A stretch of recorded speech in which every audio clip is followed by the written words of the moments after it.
the real deal New England feel. I went up the rail. If I told me I would be ashamed of myself. You should be ashamed of yourself. Corso and Catone.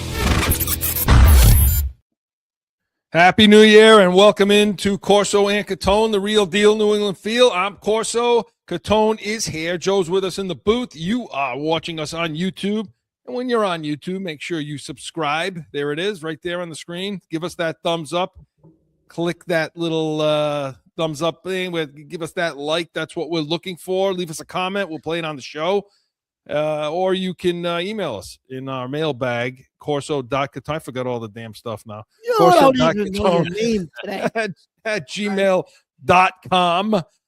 And listen, you can give us a call on Heated Hotline as well. 855-313-PATS, P-A-T-S, message line 24/7. We got a lot of them this week, but we will combine. We're going to have to filter through. Yeah. We combined all of the stuff about the scandals into one segment. So we'll get to all of that. But got a good one in Weekly Rewind. I rumor this over the break that Paul from Providence may have moved to Arizona. That's what I heard. Well, you may as well start rooting for the friggin' Cardinals then, because his Giants stink, So make sure we haven't heard from Paul since our thrashing of the New York Giants several weeks ago. But we have a good one. We got a lot to cover. We've been off for the last week, and so Happy New Year to all of you out there. But Weekly Rewind, we're going to talk about the distractions. I could show the picture of him that he sent me at, I don't know what time of the morning it was, with some $3 bottle of champagne he was drinking. I don't know what it was. You should have sent Joe that picture. We could put it up on the screen. Yeah. New Year's jungle juice. Yeah, it was an interesting evening on New Year's Eve, to say the least. But we're going to hear from you. I don't know. Mark tells me all I keep hearing, Joe, for the last several days is just wait until Catone's comment. Listen. Don't get me started already, because it's not for a couple of segments later.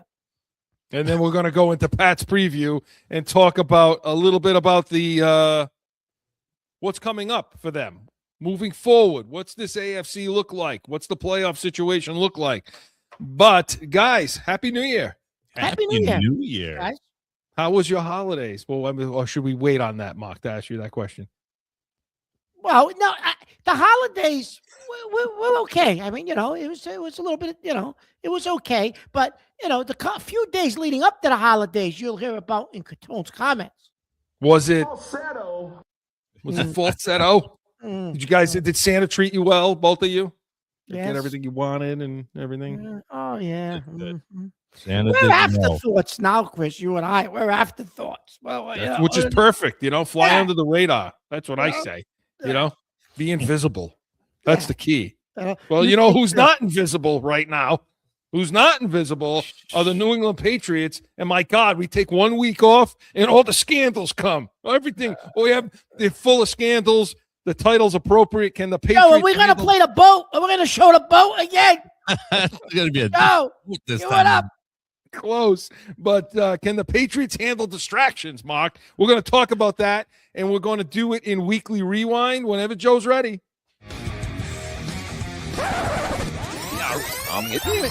Going back through the week, about a Weekly Rewind. It's hard on players making good decisions.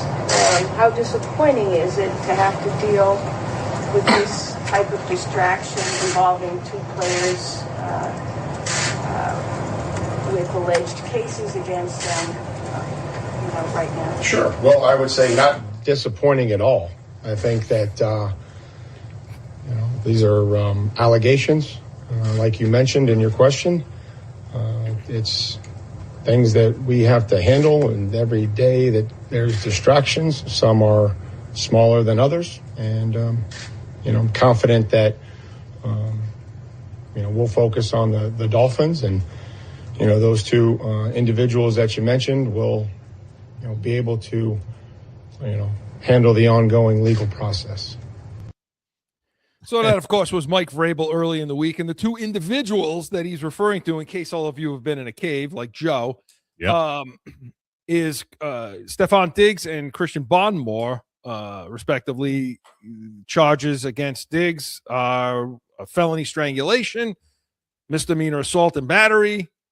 And then Bondmore is misdemeanor, I believe, assault and battery in a domestic situation, a domestic violence situation. Mm-hmm. And so my understanding of it all at this moment is, Diggs is set for an arraignment right before the AFC Championship game, and they're looking to push that out. And Bondmore is scheduled, I believe, judge, correct? Yeah, and Bondmore is scheduled for an arraignment in misdemeanor court for charges, and that I think is right before the Super Bowl. My guess is that'll be moved as well. If you don't have a record and if never really been in trouble with the law, I'm assuming, unless the judge really wants to be a hot ass, like they'll say, yeah, we'll push it back, right, to accommodate the attorney. If the attorney has any type of credibility in the courtroom, right? Well, there's a lot, yeah. So there's a lot to unwrap with all this. Yeah. But it's only appropriate. We start the season off with these allegations. We might as well bookend the whole season with one, too. Yeah, we started the season off with the boat, right? Right. Good bookend. With the boat, Mark's favorite video. All right, Mark, let's talk about, because there's a lot of little points to this situation that I want to get to. And just your thoughts, first off, generally speaking. Pick whichever one you want, or both. Oh, wow, okay. Generally speaking, Chris, listen, I don't know what happened in either case. The Bondmore case, there are some photos and things of that nature, so that looks like it, believe it or not, even though one of Diggs' charges is a felony, the Bondmore situation may be more meat on the bones on that. Meat on the bone. That's a good way of putting it, because they do have pictures of the young lady or whoever she is. I don't know who she is. Listen, I was not there for either situation. So when Vrabel says you're going to let the legal process play out, this is the United States of America. I mean, you do have to let the legal process play out. I don't know what especially the Stephon Diggs case, Chris. She was a personal chef. What happened? What occurred? I don't know. I wasn't there. Did whatever transpire the way that it was reported by the alleged victim? Perhaps not. Perhaps it's he owes her money. I don't know. But I do think in these situations, you have to let it play out, let the legal process play out, as Coach Vrabel said. I mean, we weren't there, Chris. We don't know. You of all people know that. It's you've done millions of these cases. I mean, you don't know what happens and what comes out. But the Bondmore situation, you're right, Chris. There seems to be maybe a little bit more meat on the bone. And one of the things in the Diggs situation, which I know in the opening we didn't bring up, his attorney tells the court that they're in the process of trying to work this out financially, a financial settlement, which means it'll never go any further if that occurs. I'm assuming, Chris. Maybe not. I don't know. I'm just making that assumption. But I want to say this. Despite my opinion, who am I? I didn't take one. I don't have 30 seconds of studying law. So I just got to say that these people who are analyzing these what happened, these other sports radio shows that I heard this week, the mindset of the victim, and who the hell are you people to make those interpretations and assumptions and those assumptions, Chris? I'm listening to these guys on the radio, and I'm saying to myself, you're on the radio making these assumptions. What you shouldn't be saying. You don't know anything. I understand you're a sports radio talk show and you got to discuss it, but Jesus, be a little bit more, neutral, but not even neutral, Chris. Be a little bit more, I don't even know, professional about it. I don't even know the word I'm looking for, Chris, but you don't know anything about it. You're not a lawyer. You don't know the law. You don't really know the facts of the case. has this girl that Diggs is that is accusing Diggs, has she done this 7 other times to 7 other people that she's worked for? You don't know that. We have no idea, Chris. So, it just aggravated me that these people wanted to play, lawyers, amateur lawyers. You're not lawyers. You don't know what the hell you're talking about. And then you're speaking on the mindset of a victim. I mean, that's appalling to me. That's appalling to the poor victims out there where these types of things have happened to them. That you're speaking on the mindset of a victim. I would have, if I ran those radio stations, I would have pulled them right off the air. I would have said, "You're out. You get out of the chair. You're done." What are you, an idiot? That aggravated me, Chris. It really aggravated me. And you know it because we were on the phone and we were listening to it, and we're like, "What did this person just say?" Yeah. Yeah, and I think you're talking about this Matt McCarthy that was on 98.5 this week, filling in for Felger. What a week to be off. Lucky him.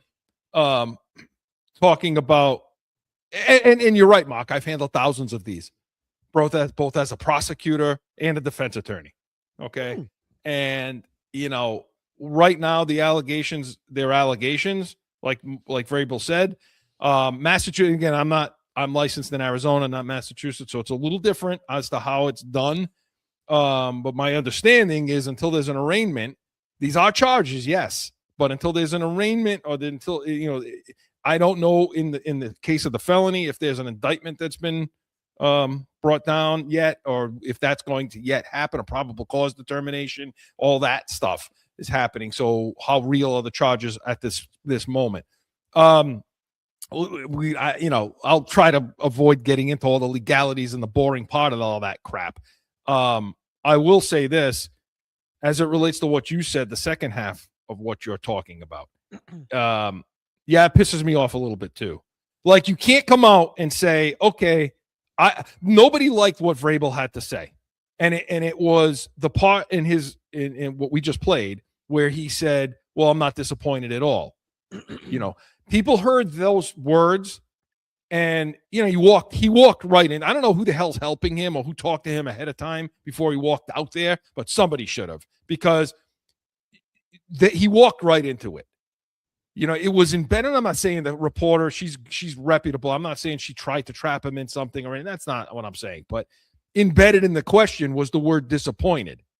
And so he goes ahead and he uses the same word in response. What I think he was trying to, and again, I can't speak for him, but what I think he was trying to get at was, I'm not disappointed in the distractions, because we have distractions all the time. If I was disappointed in every damn distraction we had all the time, I would be disappointed 24/7, because there's always distractions. And I think that's kind of how he was getting at what he was getting at, and because of the way the question was posed, that's how he answered it. Of course, distractions. Of course, the whole situation is disappointing. It is. But what's funny to me, and what you had to say, what you started to say about all this is, he dropped the ball. Vrabel dropped the ball. It was an opportunity. I heard somebody else say, Trenny, it was an opportunity, for him to make a different kind of statement, and it's disrespectful to the victims. Well, now they're victims. They're not alleged victims now. They're just victims now, I guess. Okay, so you're making a conclusion. So you sports people that are out there on TV have come to conclusions now. You've reached the conclusion that this person is a victim. For sure. There's no conclusion reached on that yet. And I'm not saying they're not. I don't know.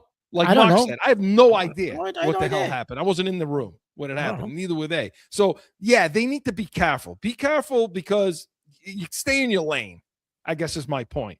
Stay in your lane. And I get it, sports radio, so you got to address it, because you got callers calling in and it's commenting. Not a good look. Yeah, it's not a good look for the Patriots to say, what kind of look do you want? I mean, Vrabel should have just, this is why Belichick was better at this stuff. He won't give you anything. The team issued a statement. I'm not saying another word about it. That's it. End of story. And that's what Belichick would have said. Belichick would have said the team is, the team has issued a statement, and we're going to let the legal process play out. And I'm not going to talk anymore about that right now. And so that's what Belichick would have said. So the self-righteous behavior by members of the media, you step back a little bit, stay in your lane, and before you become so self-righteous, here's the other point real quick that nobody's said about Vrabel's. If Mike McCarthy is correct and he feels that that was inappropriate for Vrabel to say that, okay, or whatever issue he had with the statement, then you basically are saying, hey, Mike, every bit of what you've told us from the day you walked through the door almost a year ago has been BS. We don't believe any of it. Because when he walked through the door, what did he talk about? He talked about culture. He talked about having their back. He talked about the family, them being part of the family, caring about these guys in their outside or off the field life as And well he as on said, the field Chris, life. he mentioned in his opening press conference, hey, if you screw up, come communicate with us, tell us what's going on. Right. You know what I mean? He mentioned and- that in his opening press conference. And we're going to be in your corner and we're going to treat you like it's a family. Okay, well, if your family, and I'll ask the people that have a problem with what he said and his stance or the Patriots stance, if you have a family member that's being accused of something and you claim to support that person and you've been talking and your rhetoric for a year has been, hey, we're a family on the field, off the field. Well, then shouldn't that be your statement then that we support him?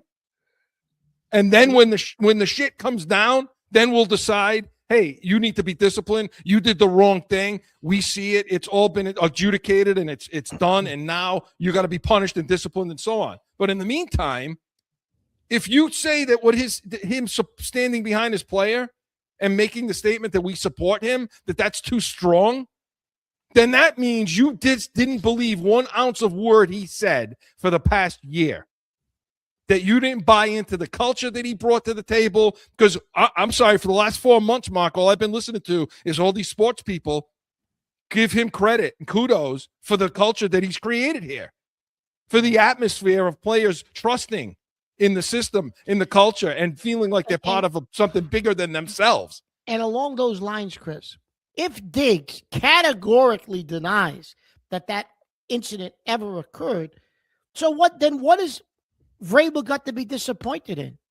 Yeah. He's taking him at his word. Coach, that categorically did not happen. She's a liar. What? And maybe she's telling the truth. I don't know who's telling the truth. Nobody knows who's telling the truth and who's not at this point, Chris. To be like determined. you said, it has to play itself out. It's to be determined. So he's disappointed in what Diggs is telling him, and this never happened.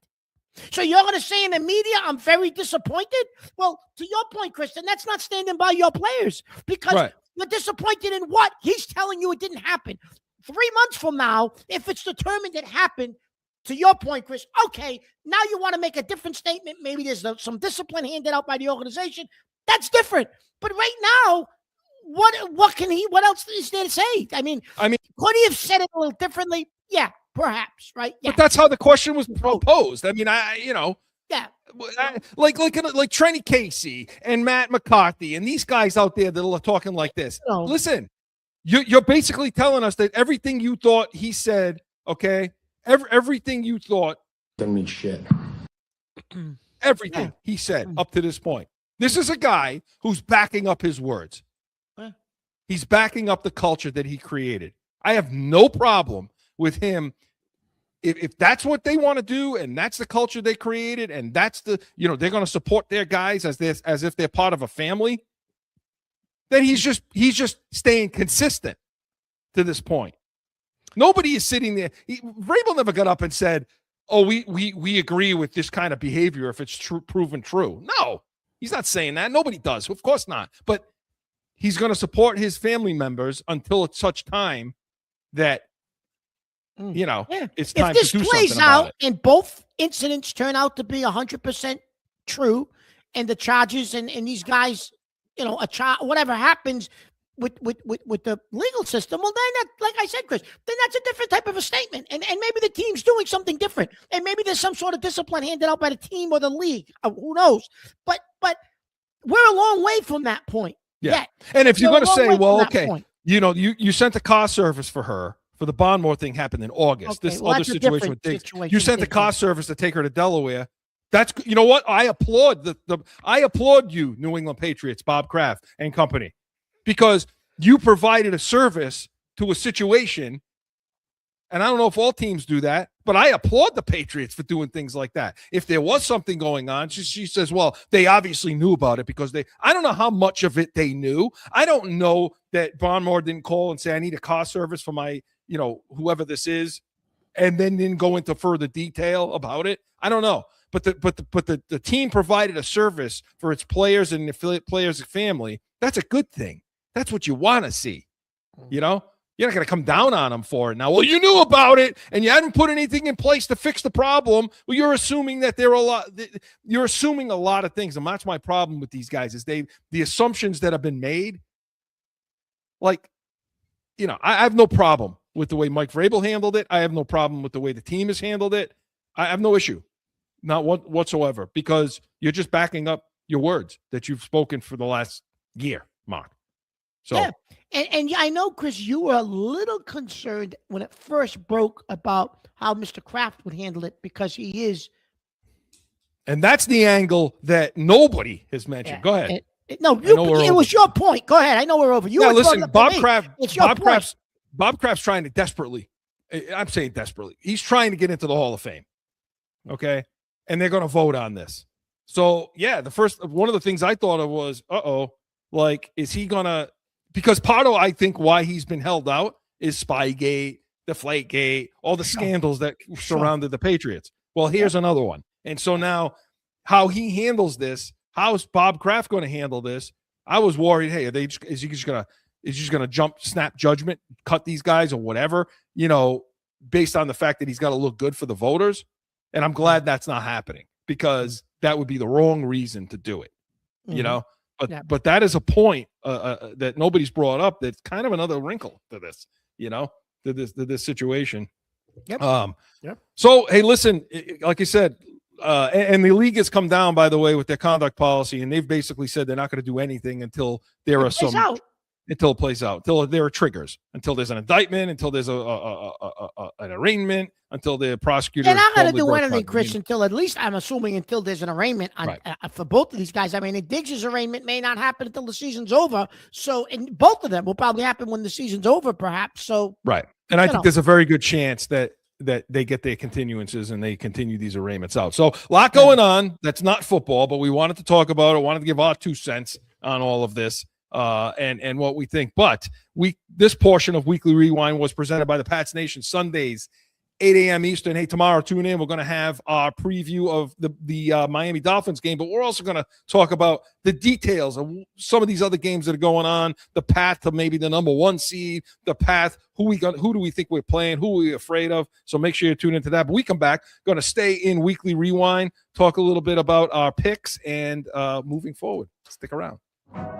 Sundays are for football, and here in New England, that means it's the Pats Nation with Corso and Catone.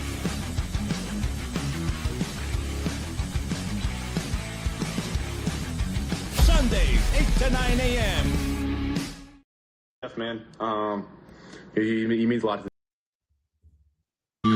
around 8 or 9 wins. So you've gone from 11 to 8 or 9 wins. Yeah. I was more bullish on this team probably 2 months ago. I'm down to about 8 after what I've seen so far. I have come down on that pretty significantly. I'm more at like 9 or 10 at this point. I started with 9.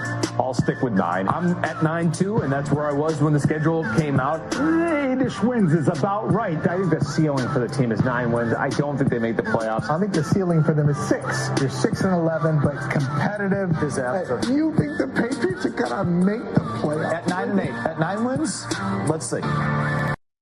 Okay, and that was a little compilation that I found. Who had Holly and Felger and all the guys out there giving their Burt Breer and Perry and all these guys about how many the win total prior to the season.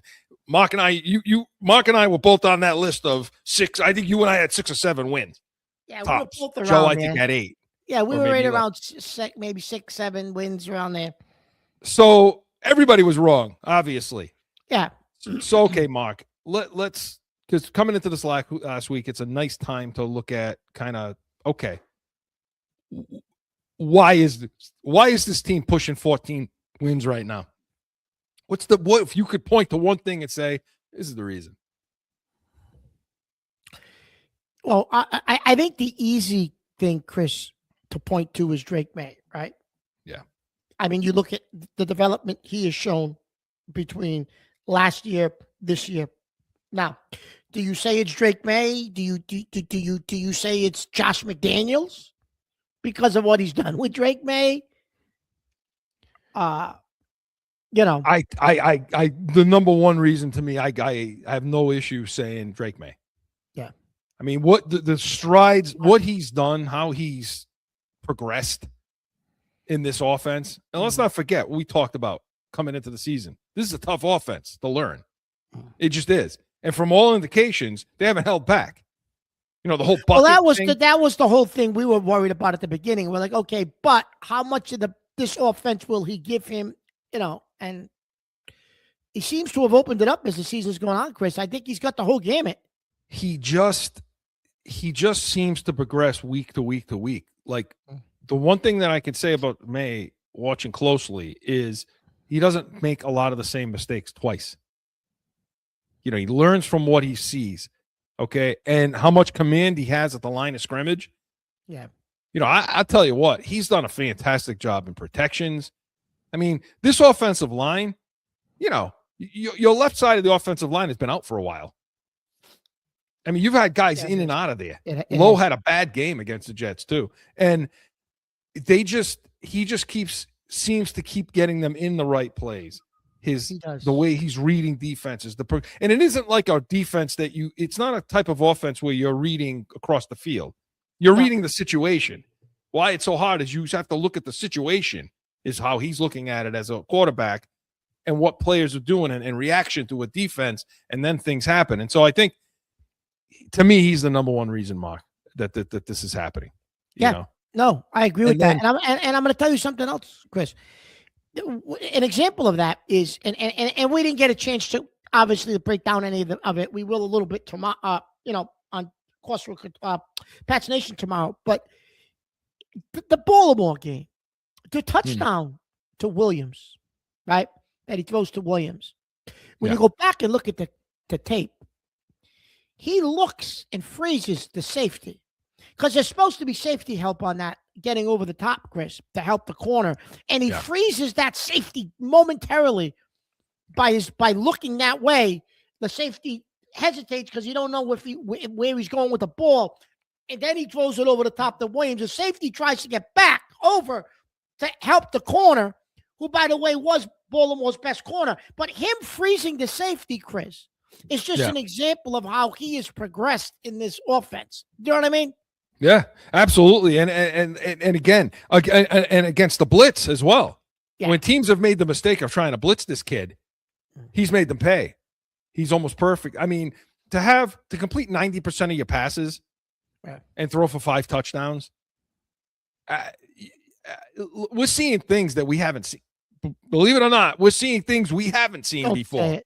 I'm saying it because it's true, Mark. I mean, he's breaking NFL records in some of the things he's doing. Yeah. And when you talk how excited were you when your guy got his first touchdown? Chisholm. Oh, yeah. Chisholm. Yeah, we'll touch on that tomorrow, Chris. Right? Yeah, we are. And we're gonna talk about it too a little bit coming up, Pat's preview and tomorrow as well. But stick around for that because Chris, I will say this though. Yeah. We're talking about May, but I will say this, Chris. Yeah. I am going to give Vrabel some props because what you just talked about in the last segment, the press conference, when she asks him, are you disappointed in anybody? No, I'm not, disappointed. Because that's, he's got his players' backs. He's built the culture. Until he has to be disappointed, he's going to have his players back. He's going to take them at their word. He's going to believe what they're saying until he's proven otherwise and differently. That, Chris, has played a major role in this turnaround too. No, you know what I mean? And I think people around the country may not see it as much as we do locally, what he's done to change and to build that locker room. Because, Chris, when you look at the talent level on this team, still not good. It's just not that great. Still not good. You bring it up all the time. And Jesus, this team's right in the thick of it. Can I bring this up, Mark, to harp on your point? this is technically the beginning of that moment of the comparison between Belichick, Brady, the who was it? And right now we're actually in the beginning, at the middle of deciding who it's going to be later on. Was it Vrabel? Was it May? That's a good point, Joe. That's a real good point, Joe. It is. And this is what others around, in the media have been talking about that. Greg Bedard of the Boston Sports Journal, this is what he had to say after last game. Yeah, I think to answer the first part of the question, I think, Vrabel's done an outstanding job, and so have his coaches. I mean, for them to do what they've done this season, for how they, looked at times in training camp, preseason games, the Vikings joint practice, for them to go from that to this, I think has been a great job. And that goes to the coordinators and also the position coaches as well. I think they've done a great job. As far as them in the postseason and who they play and where they go and whatnot, I came around, and I wrote a column on this yesterday, that I've come around to the position where I'm more worried about making sure this team is as healthy as possible going into the postseason than I am going. All right. So he elaborates more on that. But the point of that about the coaching, Mark, listen, we had a problem a few weeks ago. We talked about the red zone offense, right? Yep. Okay. So last two games, it's been basically perfect. Yeah, it's been better, much better. Yeah, a lot better. So you've seen McDaniels make the adjustments. You've seen him step up and say, okay, we got a red zone issue. As we thought maybe he was holding some things back, and damn, he was holding some things back. Yep. And now they seem to have solved that issue. So up and down the board, players, coaches, Drake May, they just have pressed a lot of right buttons. And it's the buy-in. I mean, Diggs talks about that here. It started in training camp.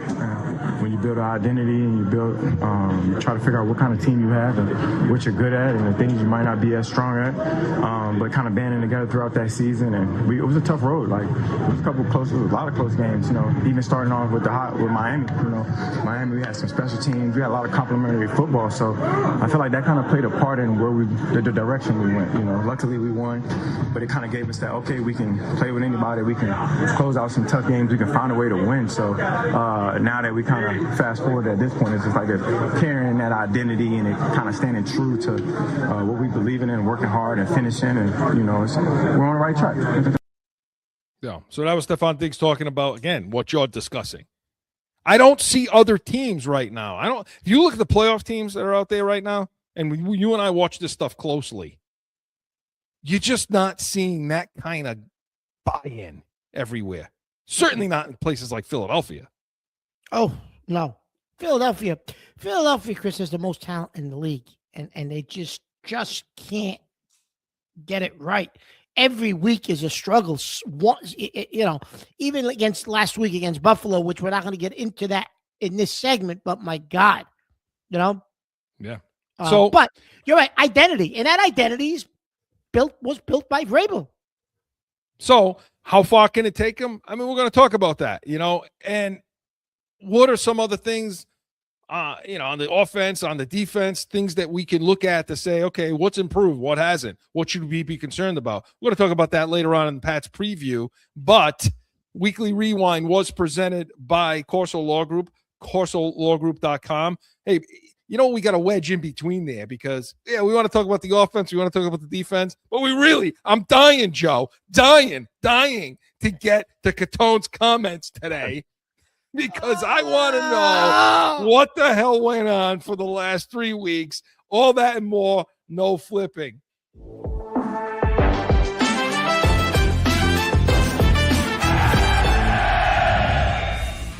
No one ever thinks they will be in need of a criminal or traffic lawyer, but things happen. Corso Law Group is Arizona's leading criminal and traffic law firm. Call or go online to corsolawgroup.com and talk with these expert attorneys who I know will help. Time for Catone's Comments! Okay, so listen, it's 2026. I'm going to repeat. It is now 2026. Now, listen, I apologize because for this segment, I was going to put on one of those COVID masks. I couldn't find one. It's 2026. I don't have any. I went to a couple of stores. I wasn't buying a goddamn box of masks. I was going to put on a COVID mask for you people today just so you could see the insanity that's still out there. Now, it might have been, I don't know, maybe the weekend just before Christmas. Maybe that Sunday, maybe Saturday. I don't know what day it was. Monday. I don't know, maybe Monday. I don't know. My wife wants me to go buy stuff. They forgot stuff for cookies. They're making, Christmas cookies. Her and my daughter. I said, yeah, okay. Against my better judgment. I said, yeah, I'll go. I said, yeah. I said, I'll go. What a mistake that was. Oh, my God. You had to see this place, the insanity in this place. So it boggles the mind, the ignorance of people. So I'm in this store. I'm getting the stuff for the cookies. I'm in an aisle. I'm looking on the shelf for something. Boom! I get hit in the back. I turned around. Woman waves me with her carriage. She got on a COVID mask. I looked. I said, what the hell is wrong with this woman? She doesn't say anything to me. Not excuse me, nothing. I said, it's okay, honey. I said, you just hit me whiplash. I said, I should call my attorney. I said, it's all right, though. I said, you don't want to say, excuse me. The lady keeps walking. I said, oh, well, all right. What the hell am I going to do? I ain't going to start an argument with a little poor woman. Now I'm looking, another guy. He's going by. He's trying to get by out, and there's somebody coming the other way. He takes his hand and just throws my carriage away. He moves it up the aisle. I turned around. This fruitcake, and I'm calling him a fruitcake. He's got a mask on. I said, excuse me, pal. I said, that was mine. I don't even know what he said. I said, pal. I said, it's 2000. At that time, it was 2025. I said, it's 2025. You got on a COVID mask. I said, maybe you should stay home. I said, you need a COVID mask to leave the house. I said, if you have that many health issues, stay home. I said, because I got 7 strains of something. I started coughing, everything. I did everything. I was spitting on the floor. I did it all to this guy. I was chasing him up the goddamn aisle, spitting, coughing, spitting. This guy, right? And he's running away from me with the carriage. I said, you get in your house. I said, with the goddamn mask on. Get in your house. I said to him, you know, absolute insanity in this store with these people. Who hasn't brushed their teeth? You can smell their breath from down the aisle. Who doesn't got on deodorant? Listen, it was pure insanity in this damn store. I get home. I'm trying to explain to my wife the insanity that went on in this store. They're laughing. Her and my daughter are laughing. They think, because it's me, that, it wasn't that bad. Really, it wasn't that bad. The next day, I'm on the phone with Chris. I'm going to another store. Why? It must be 1972. I don't know what year it is. Now, what is it? It's 2026. It was like it was 1972. It was like I was sent back in time. They're sending me to a store. Listen to this one, Joe. They want doilies. And now, for those of you who don't know what they are, these little white, they look like linen things. They're circular. They got designs in them. You put them in the dish for the cookies. You put the cookies on top so they're not just, kind of decorative. They got me going out. Look, I said, but do you realize it's not 1972? I told my wife and my mother-in-law, I said, are you people sick? Doilies. Now I'm fighting with people looking for doilies. He's on the phone with me. I'm yelling at cars. It was nuts. It was a sick madhouse out there. I'm looking for something from 1972. I found them. I found the last one sitting on a shelf. I don't even know where the hell it wasn't even where it was supposed to be. Right? That was my experience. 2 days before Christmas, because they want to make cookies and they forgot the ingredients. for the cookies, right? And I wish I had a COVID mask on. I looked, I couldn't even find one because, listen, just the insanity of these people, and those weren't the only two people with masks on. I don't understand this obsession with the masks. Listen, if it's that bad, and then have somebody please go to the store for you, do something. While you're walking around with these masks, it's worse. I mean, are you kidding me? It's mind-boggling how ignorant and rude that people are, and it's just heightened this time of the year as you go to these crazy places and see what you see. It's just crazy. I'm not even going to get into interacting with people as they go in and out of your house. That's a whole nother level of insanity. Insanity. Chris saw a little bit of it as he was in for, my father's services. Chris saw a little bit of the insanity. He was running to get back on the plane to go home. So that was my experience 2 or 3 days before Christmas. He's got the mask on. You're one of those people. Oh boy. You're one of those people. Jesus Christ. You're one of those people. Oh my God. Does the doily I had to run around while you were doing this. I'm running around looking for this thing. I'm like, I know I got one somewhere over here, you know? Do you understand? I chased the guy up the aisle. I was coughing, spitting. I chased him. I chased the guy up the aisle. Listen, I need to know. You think I'm doily joking? not top the list of the most unnecessary inventions of all time? This thing? The doily. The doily. Oh, the doily. Listen. No, the mask is right up there, Chris. Look, I don't even know where to begin, Joe. Listen, first of all, I mean, we've told you, I don't know how many times we could tell you to stay home, and you just don't seem to listen. But I'm trying to figure out what stores he's going to, Joe, where these people are. Because I mean, I don't want to call out the name of the store because we'll get ourselves in trouble on the air, Joe. So but he and I live in the same area, so I'm not going to call out the name of the store because I tell can't. them what the name of it is. We can avoid that place. But I will say this in support of my brother over here. Okay, I couldn't get out of there fast enough. Right? Okay. How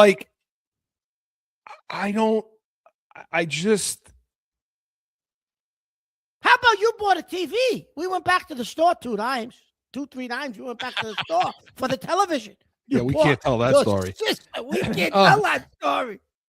Because of what you said to the person behind the counter. Joe, I just wanted a little service, Joe. Joe.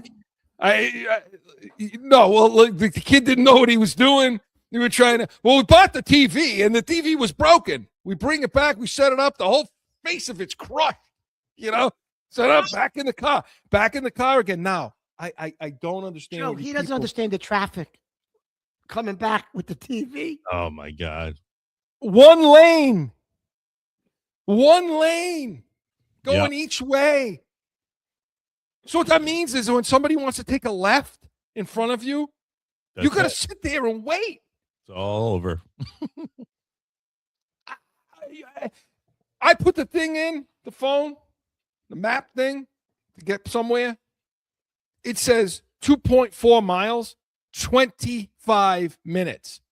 To go 2 miles. It's going to take 20 minutes. I can walk faster to get there.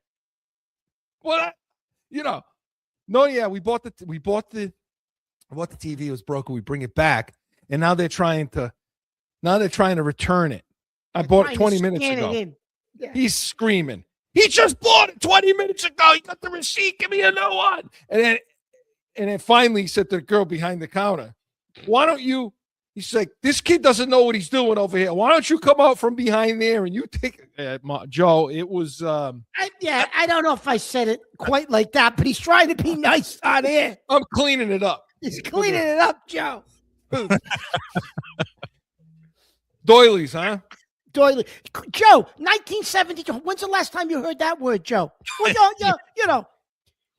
your grandmother must have used them, Chris. Of course. Yeah. But see, I know now. Well, I've always known this, but they told me the whole story. They told me the whole story, Mark. They said that they like to do that to you. They like to send you out to stores so that you can the mask, the goddamn mask. just to torture you. That and the fact that the two people that I got those interactions with had masks on drove me out of my mind. Out of my mind. Yeah. Do you still see people with masks out there, Chris? Occasionally. I mean, rarely, but No, occasionally. you still see it on a regular basis over here. You see people out with masks. Yeah. Yeah, no, occasionally you see it. What's funny, what's really funny when I see people driving in the car with one on. Oh, that's the best, right? I think they're trying to kill themselves. They're trying to asphyxiate themselves, I think. Because I'm wondering honest to God. They're all alone in the car. Yeah. I don't know. I mean, they're all alone in the car to get the mask on. I'm surprised as a race of human beings that we've gotten this far. Daily, I'm surprised that we've gotten this far in life, all of us. So that's how you ended 2025 then. Yeah, well, at least leading up to Christmas, I Hating everyone, just like you have. I should have taken my phone out and videotaped me chasing this guy, coughing and spitting behind him. I was on the phone with him, Joe. You were on the phone there when I was going to get the doilies. I hear effing doilies. I hear effing doilies. Who the F is this now? And I hear a bunch of noise and disconnect. And then the phone disconnects. And I'm like, okay. I said, well, I'm either going to get a call from jail or. But the best part is for our fans to know, to finally hear like 4 seasons later that his family actually sends him out. They do. They do it on purpose. It's for our entertainment too. Thank you. For everyone's entertainment, they send him out to the stores because they know there's no chance, And did it work out? Did the doilies work? Did everybody notice? Did anyone notice the doilies? Did anybody say, to your wife? Did anybody say, oh, look how beautifully displayed these cookies are? Or did they go in like a bunch of ravenous animal people and just take them all and eat them all and rip the doilies apart? I bagged you. I said to my wife, Chris said, what? You're buying doilies. What's it, 1972? I bagged you. I said, Chris said, what are you buying? What the hell's wrong with you people? Yeah. Well, I'll tell you what, when we have more time in the next several weeks, I'll tell a few stories from when I was there. Okay. As to, obviously, I was obviously happy to be there, to be with you and for you for that situation, of course. But there are some a few things that I could talk about from that time. But good stuff, Mark. So listen, again, Joe, what's the moral of the story, Joe? At this point, I'm still stuck on the doilies. Joe, I was sitting in a house, nice and peaceful. He calls me. It says, yeah, I'm buying this TV, but I won't fit in this rental I got. Can you bring me back to get it? I said, yeah, not a big deal. Knowing that this isn't going to end well if the two of us are going to pick up. Like, he thought it was going to be simple. We'll just get the TV. We'll set it up. Like, there's always a story, Joe. You got to drive forever to get to the store. I'm like, don't you guys have one all over the place? What do you mean? You don't understand, Joe. We turned the TV drive to Attleboro. Joe, we turned the TV on. The thing is just shattered. You couldn't break it more than this was. Shattered. The girl asked, what happened? I said, what happened? You broke it. I said, it smashed into 8,000 pieces. What do you mean, what happened? I said, the thing busted. You broke it. I said, we took it out of the box, honey, and we set it up. Out of the 20 of them that you got back there, you gave me the broken one. The one broken one. So, good stuff, God. Mark. Good stuff, Mark. Catone's comments was presented by the Patch Nation. Sundays, 8 a.m. Eastern. Hey, tune in tomorrow. We're going to have our picks for the week. We're going to have Sunday spread. We're going to talk about that Miami game. We're going to talk about the AFC and the path. So make sure you're tuning into that. But we come back. Going to go Pats preview, talk a little bit about the MVP, talk a little bit about the season and offense, defense, so much more. Stick around. Sundays are for football. And here in New England, that means it's the Pats Nation with Corso and Catone.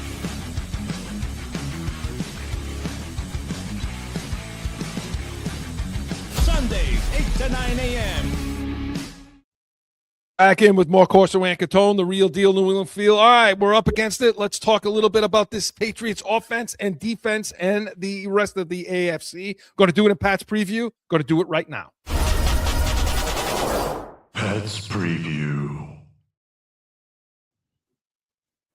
Yeah, I think it changes them a lot. I mean, you look at the Bills game where, which they lost, that was sort of, I wouldn't say the low point for Steph Diggs with the Patriots, but it was definitely his roughest game. And there was a lot of stuff that I hadn't seen in that game. I hadn't seen all season until that game, including, there were 3 pretty crucial plays where Drake May's really looking for him, and Diggs should have been open, but Diggs for some reason was turning the wrong way in that game. And I don't know why we've seen the turnaround in the last 2 weeks. Maybe he heard some of the chatter. Maybe he just had a conversation with Mike Vrabel after the Bills game where they looked at the film and said, hey, you got to be better than this if we're going to do anything this season, because we need our best players to play their best.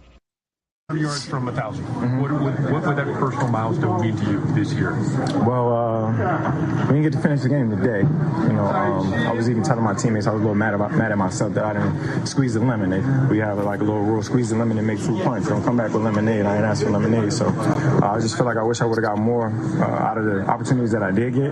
But I'm thankful. I entered this thing with gratitude. Throughout this season, I've kind of like approached it that way. Been unselfish and been in that mind frame of trying to be the best teammate I can be, and it's turned the corner for me. We got that offense that we spread the ball around. We don't got that offense that one guy gets this and one guy gets that. But I feel like out of everybody, I feel like I get a good portion. And I'm thankful, and I always tell them that each and every day.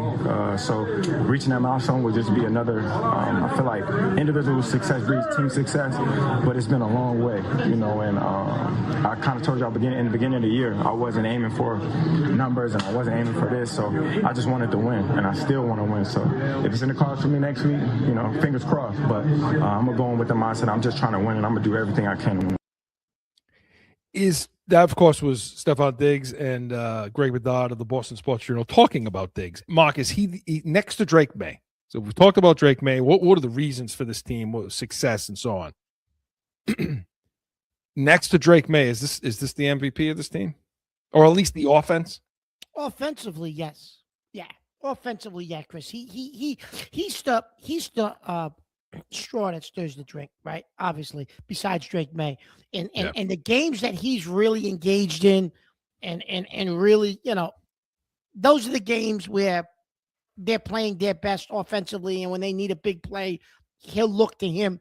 Yeah, I would say he's right after Drake May, absolutely. Yeah, I agree. I mean, I think it's interesting if you go back and you look at the date, that Buffalo game. And I don't have it specifically up, but the date of when it was. But that was right around beginning of December, was it? Was it beginning of December? Because this incident that took place with Diggs happened on December 2nd, and then couple of weeks following that. So I'm wondering if during that time there was that distraction that was going on for him. I don't know. But anyway, that could be. But that Buffalo game where, because you and I both said it too. We said that was the game we looked at and said, geez, he just doesn't seem right in this game. He didn't seem to be running the proper routes. He didn't seem routes. And you thought, Chris, you even said to me, Mark, he doesn't seem to have that extra acceleration or that extra burst to get out of a route. You said maybe he's not 100%, but then he shows up, in the Baltimore game. Yeah. That was on December 14th. So right in that area. So again, yes, Diggs, I think without him, I don't know that this is happening. Especially given the fact that, what we think about our wide receiver room, which isn't much. No, You know, no, not at all. so Collins, Chris, is going to be a big loss for this team. yeah, talk forward. about that. Why? Especially as we get into the playoffs, Chris, because he started to become a security blanket. He was his stretch the field, middle of the field type of guy, and he because of Hollins, Chris, I think things underneath opened up because Hollins would run those routes and he would hit. And Hollins was a guy he could depend on, Chris. He was a big, tall target. May would throw the ball up. He'd go up and get it. Sometimes they weren't the best throws, but he'd come down with them. He was a good contested catch guy, right? But he would open up that middle of the field, Chris, for some of those crossers and things that Diggs was doing underneath. It was because Hollins was opening that space up for him. That's a loss, Chris. And they put him on IR. So it's not like, oh, he'll be out a week or two. He'll be ready for the playoffs. That means you said you're going to sit out 4 weeks. Even playoffs count. So that's four games. 4 games. You won't see him at the earliest if they Super made Bowl. the AFC Championship. Yeah, AFC Chip, depending on what happens with the bye, if they get a bye, if they don't get the bye. yeah. Yeah. No, Yeah. listen, it's not a secret to me that the veteran wide receivers are succeeding in this offense because this is the type of offense that takes reading. You're reading what's happening out on the field. Both the wide receiver and the quarterback are both reading the starts with the safeties, really. And you're reading the situation out on the field and what the defense is doing, how they're moving, coverage they're in or what you believe the coverage is, a lot of choice routes, a lot of option routes and things like that. And it's no secret to me that the two that are really getting it are, or the three really, if you put the tight ends in there, The veterans. Hunted the veterans. It's amazing to me though. I still keep going back to it, how Drake May is able to decipher what's happening out there as well. Mark, the running backs, I want to talk about before we get to the defense. It seems to me that Stevenson, in the last several weeks, Stevenson is, since he's come back, has basically taken over the number one role. Yeah, he has. He's distinguished himself. He has. Henderson's a good change of pace. He's had some big runs. I get that. But you're right. Stevenson, Chris, Stevenson is looking like what he did as a rookie. He's even catching balls out of the backfield. He's coming out of the backfield. And we've been waiting for that. You and I have been waiting for them to get the ball to the running back like that. Yep, we talked about that a couple of weeks ago. That element was missing. That was always a staple of a McDaniels offense. You've seen that incorporated now. But yeah, Stevenson is definitely running back one. He's holding on to the ball. He's not fumbling.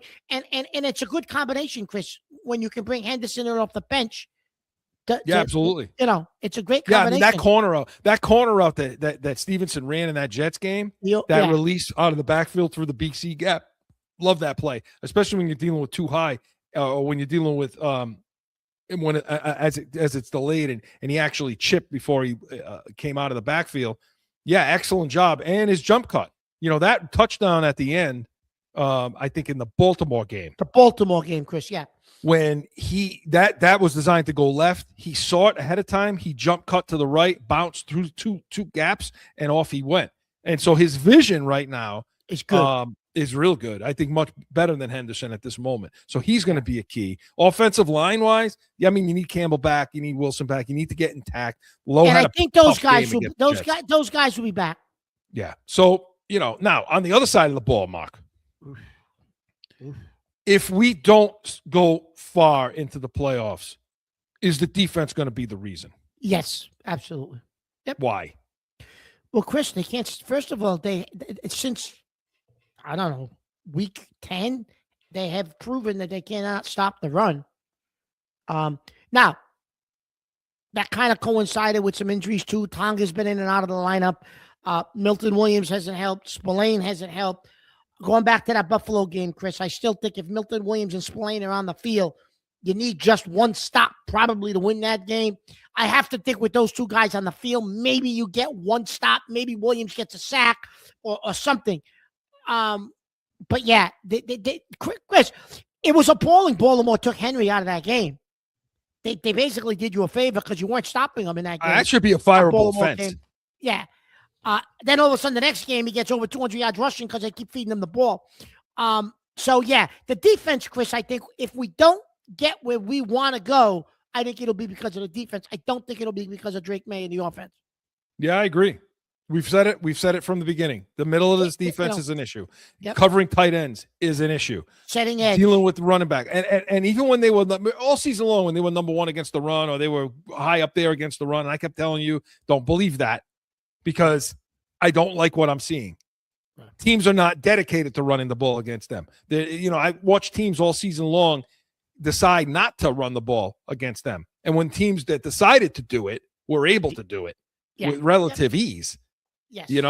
And that's not getting corrected. Spillane, like you say, will help. Tonga will help. Milton Williams will help. But to me, it's definitely not going to solve the problem. Last thing before we go, real quick. And we're going to get so much more of this tomorrow on the Pats Nation. But would you rather play a good offense or a good defense? Meaning, you rather play Houston or you rather play Jacksonville? Houston. And you and I are probably the only two that would pick that. Yep. Houston. And it's for this reason. And it's for that reason. I watched Drake May score 30 points against Buffalo. We've watched Drake May pick apart the number one defense at the time, which was Cleveland at the time. Even though he got sacked however many times. I don't care what I know they're not as good as they've been in the past, Chris, but you go into Baltimore and manufacture a fourth quarter comeback against a team that's got, some veterans on defense. Yeah. So give me the good defense and the crappy offense. I don't want to see the reverse because I have no confidence in this defense's ability to stop a good offense right now. I just don't have that. So, but we're going to talk about it more tomorrow. But Corso and Catone was presented by the Pats Nation, Sundays, 8 a.m. Eastern. Hey, like I said, tomorrow we're going to have our pregame breakdown of the Dolphins game, Sunday spread. And in Sunday spread, we're going to talk about the games that day and what matters to New England as far as seeding, positioning, who do we want to see, who don't we want to see, all that, so much more. And come back next week to this show, noon Eastern. We're going to have our full recap of the Miami game, full playoff breakdown of all the teams, Catone's comments, and so much more. We are Corso and Catone, the real deal New England Feel. See you next Saturday. Now find Corso and Catone on AM 790, The Score, iHeartRadio, iTunes, wherever you podcast. Or subscribe to the YouTube channel and catch the chaos every Saturday at noon.